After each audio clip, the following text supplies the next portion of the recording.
Para pemirsa Dalwa TV yang dimuliakan oleh Allah Subhanahu wa taala, masih bersama kami di dalam kisah Nabi Allah Ibrahim, Nabi Allah Ismail alaihissalam yang sangat-sangat kita itu tunggu, yang sangat kita itu Allah ketika mendengar kisahnya, bagaimana beliau itu pengorbanannya, yang bahkan di dalam ayat yang kita sebutkan sebelumnya, falamma aslama wa tallahu lil jabin, latar belakangnya sangat banyak.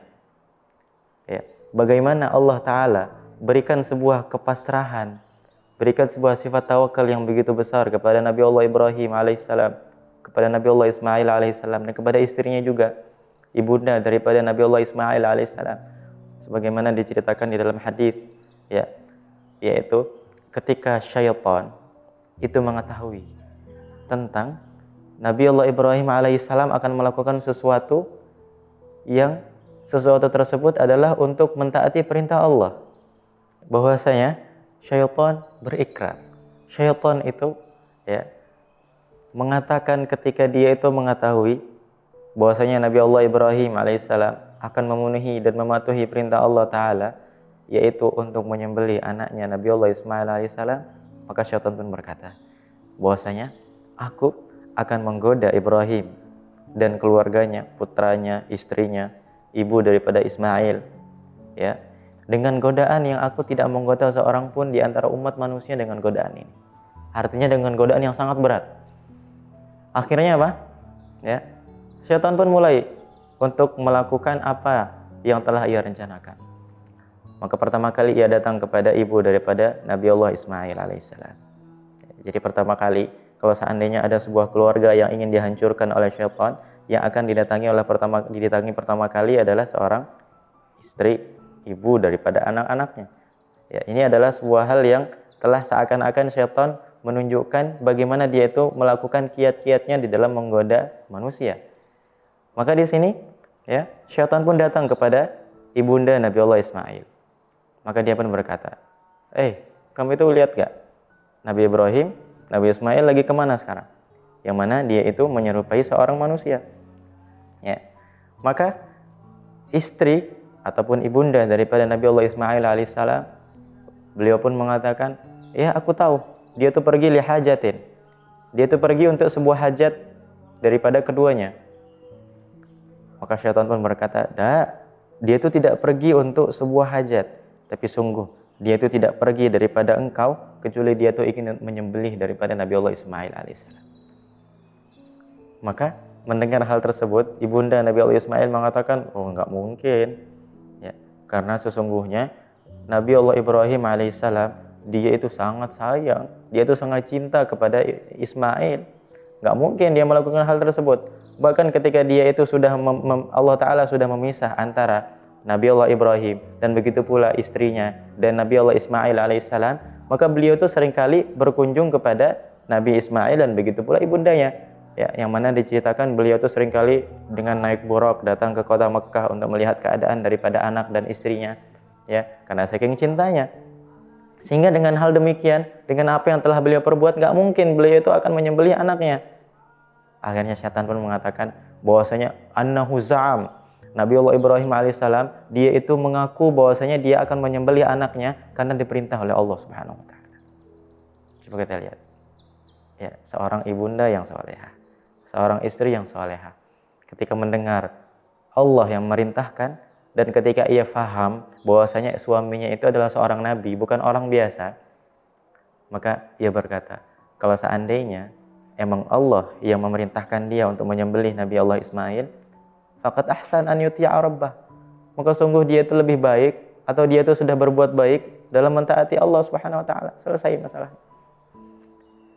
Disembelih anaknya bukan hal yang biasa, hal yang luar biasa, hal yang di luar nalar manusia pada umumnya, ya. Tapi ketika itu adalah sebuah perintah Allah, faqad ahsana an yuti'a rabbah. Sungguh baik dia itu Ibrahim mentaati perintah Allah Subhanahu wa taala. Maka pupuslah harapannya untuk menggoda istri dan ibunda daripada Nabi Allah Ismail alaihissalam. Maka setelah itu setan pun datang ke Ismail, kepada Nabi Allah Ismail alaihissalam. Datang untuk apa? Untuk menggodanya. Wahai Ismail, kamu tahu enggak? Ini ayahmu nanti ingin kamu itu diantarkan kemana? Membawamu kemana? Maka Nabi Allah Ismail mengatakan, li hajatin, untuk sebuah hajat. Maka syaitan pun mengatakan kepadanya, ya, wahai Ismail, tidaklah, ketahuilah bahwasanya Nabi Ibrahim tidaklah mengajak engkau keluar, pergi ke tempat ini, ke tempat yang kau akan tuju, kecuali dia itu ingin menyembelih kamu. Maka beliau pun bertanya-tanya, kenapa ayahku akan menyembelih aku? Maka diberitahukan oleh syaitan bahwasanya ayahmu akan menyembelih kamu karena dia itu mengakui bahwasanya Allah Ta'ala telah merintahkan dia.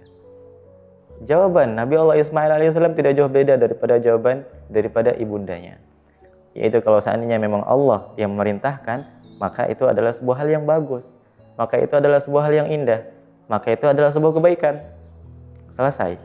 Tidak ada apapun yang keluhan, tidak ada apapun kenapa, tidak ada, ya. Akhirnya apa? Pupuslah harapan iblis, syaitan untuk menggoda Nabi Allah Ismail alaihissalam. Akhirnya harapan terakhir adalah dia akan menggoda Nabi Allah Ibrahim alaihissalam secara langsung. Ketika dia akan menggoda Nabi Allah Ibrahim alaihissalam, syaitan bertanya kepada Nabi Allah Ibrahim, wahai Ibrahim, engkau akan kemana? Maka dia katakan, li hajatin, untuk sebuah hajat, kebutuhanku. Maka engkau tidak pergi untuk sebuah hajat, tapi engkau akan pergi untuk menyembelih Ismail alaihissalam, karena engkau mengatakan bahwasanya itu adalah perintah Allah.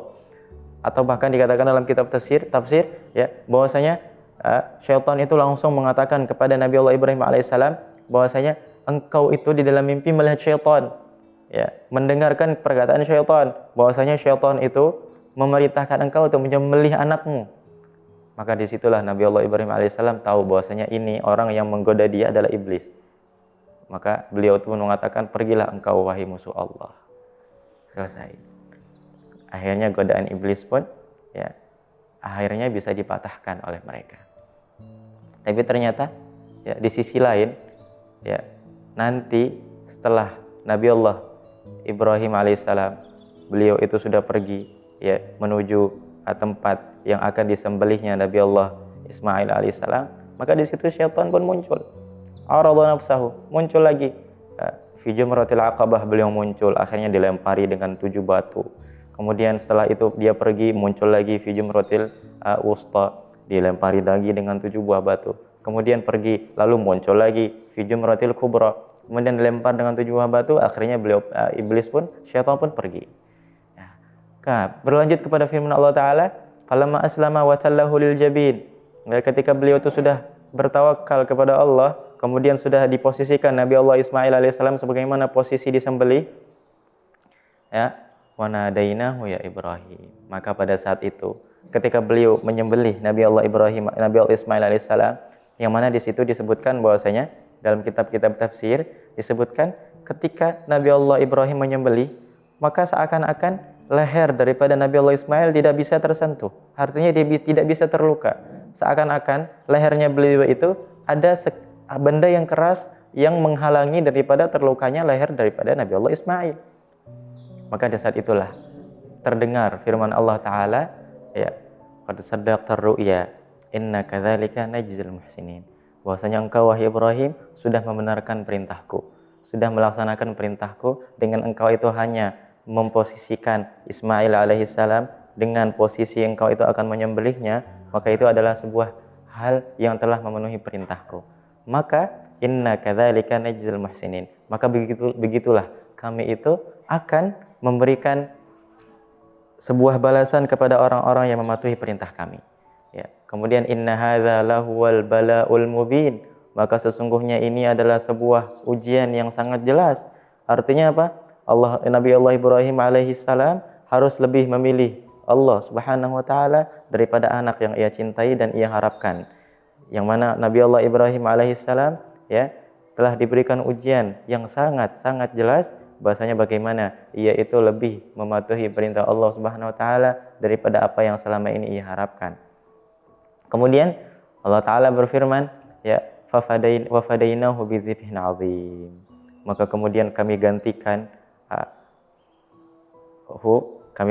Nabi Allah Ismail alaihissalam yang akan disembelih bidzibhin azim, dengan sesembelihan yang agung, yang besar, yang mana di dalam kitab tafsir disebutkan bahwasanya ya yang akan digantikan oleh Allah taala, yang akan disembelih oleh Nabi Allah Ibrahim, yaitu dengan ya kambing, dengan domba, yang mana disebutkan dalam kitab-kitab tafsir bahwasanya ya dengan menggantinya, Allah taala menggantinya dengan sebuah kambing yang indah, yang bagus, yang berwarna putih, yang matanya itu hitamnya itu banyak, lalu matanya itu indah, besar, ya. Lalu kemudian tanduknya 2, yang mana kambing ini sudah digembala di surga selama 40 tahun.